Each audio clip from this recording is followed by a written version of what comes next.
ગુજરાત રાજ્ય મહેસૂલી કર્મચારી મહામંડળે જાહેર કરેલ કાર્યક્રમના ભાગરૂપે દાહોદ જિલ્લામાં વર્ગ 3ના મહેસૂલી કર્મચારીઓ તેમની પડતર માંગણીઓને લઈ મામલતદાર, પ્રાંત કલેક્ટર ઓફિસના કર્મીઓ ઉતર્યા માસ સીએલ ઉપર।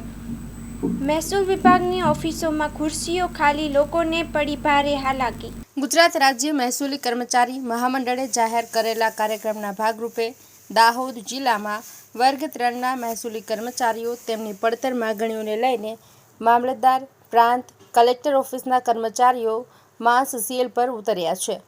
મહેસૂલ વિભાગની ઓફિસોમાં ખુરશીઓ ખાલી પડી છે, જેને લઈને લોકોને ભારે હાલાકી પડી રહી છે।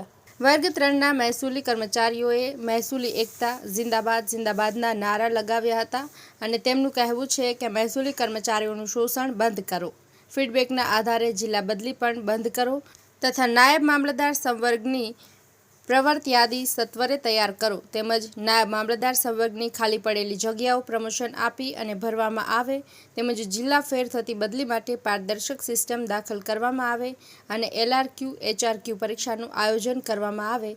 સાથે સાથે પ્રી સર્વિસ પરીક્ષાનું રિઝલ્ટ તાત્કાલિક ધોરણે જાહેર કરવામાં આવે તેમજ સર્કલ ઓફિસર અને રેવન્યુ તલાટીઓની કાયમી મુસાફર ભથ્થું આપવામાં આવે જેવી રેવન્યુ તલાટીઓને નવીન જોબ ચાર્ટ આપવામાં આવે। આવી તમામ માગણીઓને લઈને આજે દાહોદ વર્ગ 3ના મહેસૂલ અધિકારીઓ માસ સીએલ પર ઉતર્યા હતા, જેના કારણે દાહોદ રેવન્યુ દફતરોમાં ખુરશીઓ ખાલી રહેતા લોકોને ગરમીમાં ખોટા ધક્કા ખાવા પડ્યા હતા। તેમની રજૂઆત છે કે સરકાર તેમની માગણીઓની સ્વીકાર તેમની સાથે ન્યાય કરે। અહેવાલ બાય મા ન્યૂઝ, કુલદીપ ઉપાધ્યાય, દાહોદ।